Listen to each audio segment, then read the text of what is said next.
الرجيم بسم الله الرحمن الرحيم ومن يرتد منكم عن دينه فيمت وهو كافر فأولئك حبطت أعمالهم في الدنيا والآخرة صدق الله العظيم. حضرات حکم مستحکم برسر اسٹیج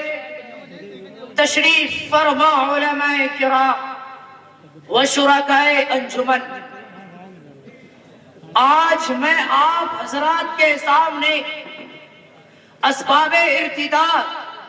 اور ان کا سدباب کو موضوع گفتگو بنا کر کچھ معروضات پیش کرنے کی جسارت کر رہا ہوں. سامعین مکرم، یہ بات اظہر من الشمس ہے کہ جب سے مذہب اسلام عالم افق پر نمودار ہوا ہے اور دنیا کو ایک خدا وحدہ لا شریک لہ کی پرستش کی دعوت دی ہے، اسی وقت سے مخالفین و معاندین کی ایک بڑی جماعت ہمیشہ برسرے پیکار رہی ہے، جن کی زندگی کا مقصد نور خدا کو اپنی حکم سے بجھانا رہا ہے. اور اوراق تاریخ ہمیں یہ بھی بتاتے ہیں کہ ہر دور اور ہر زمانے میں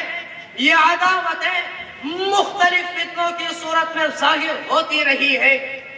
اور یہ بات بھی آج اہل تاریخ سے پوشیدہ نہیں ہے کہ دور حاضر میں من جملہ دیگر فتنوں کا ایک بڑا فتنہ ارتداد ہے. وہی ارتداد کہ جس کے مرتکبین کی قرآن و حدیث میں سخت مذمت بیان کی گئی ہے. رب ذوالجلال قرآن حکیم میں جس کے بارے میں ارشاد فرماتا ہے وَمَن يَرْتَدِدْ مِنْكُمْ عَنْ دِينِهِ فَيَمُتْ وَهُوَ كَافِرٌ. وہی ارتداد آج مسلم معاشرے کا ایسا ناسور بن چکا ہے جو روز بروز بڑھتا چلا جا رہا ہے، جو ختم ہونے اور تھمنے کا نام ہی نہیں لے رہا ہے. ہر آنے والا دن اور ہر چھپنے والا اخبار ہمیں ارتداد کی خبریں دیتا ہے، مگر ہم ہیں کہ ہمارے کانوں پر چوہے تک نہیں رینگتی، سنی انسنی کر دیتے ہیں،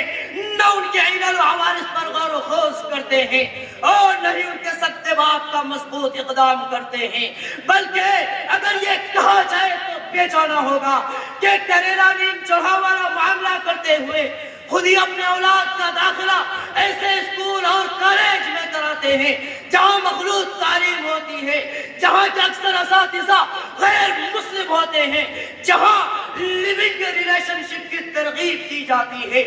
جہاں ان کے عقائد و نظریات کو باطل ٹھہرانے کی ہر ممکن کوشش کی جاتی ہے، جہاں یہ بتایا جاتا ہے کہ دھرم اور مذہب کچھ نہیں ہوتا، محبت مذہب نہیں دیکھتی، پیار میں سب جائز ہے. ان جیسے فکروں اور نعروں سے ہمارے پھول جیسی بچیوں کو جہنم میں دھکیلنے کی منظم کوششیں کی جاتی ہے. حضرات، یہ معروضات اسباب ارتداد میں سے ایک اہم سبب تھا. اس کے علاوہ اور بھی اسباب ہیں جن میں سر فہرست غربت و افلاس، جہیز کا دباؤ، علم دین کا فقدان اور علماء سے دوری ہے،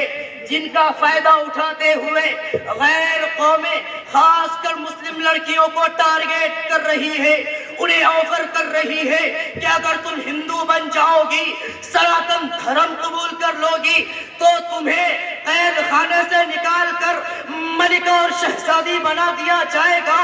اور دوسری طرف غیر مسلم لڑکوں کو آمادہ کیا جاتا ہے کہ وہ مسلم لڑکیوں کو محبت کے جال میں پھنسا کر دھرم پریورتن کرائے. چنانچہ 14 اگست 2018 کو راجستھان پتریکا میں ایک رپورٹ شائع کی گئی جس کا عنوان تھا کہ مسلم لڑکیوں سے شادی کرنے پر ملیں گے 2.5 لاکھ روپے، ساتھ میں راشن اور رہائش فری، جس کے نتیجے میں اجو چوہان نے کہا ہے ہمارے متعلقین میں 150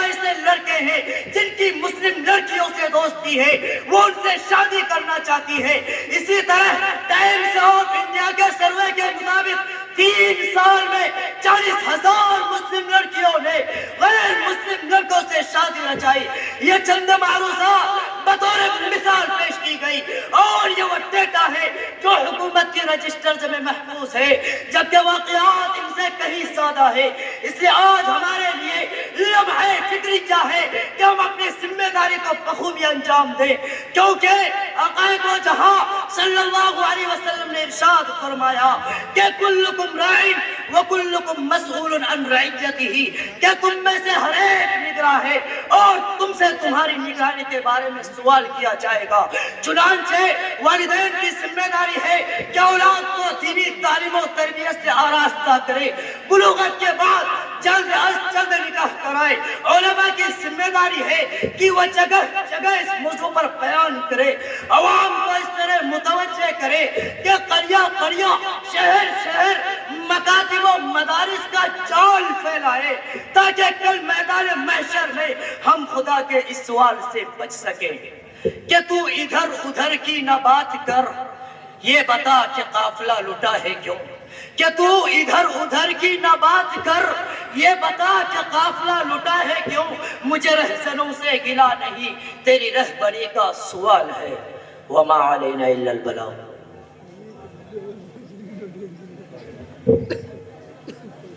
زمانہ بڑے شوق سے سن رہا تھا تمہیں کہ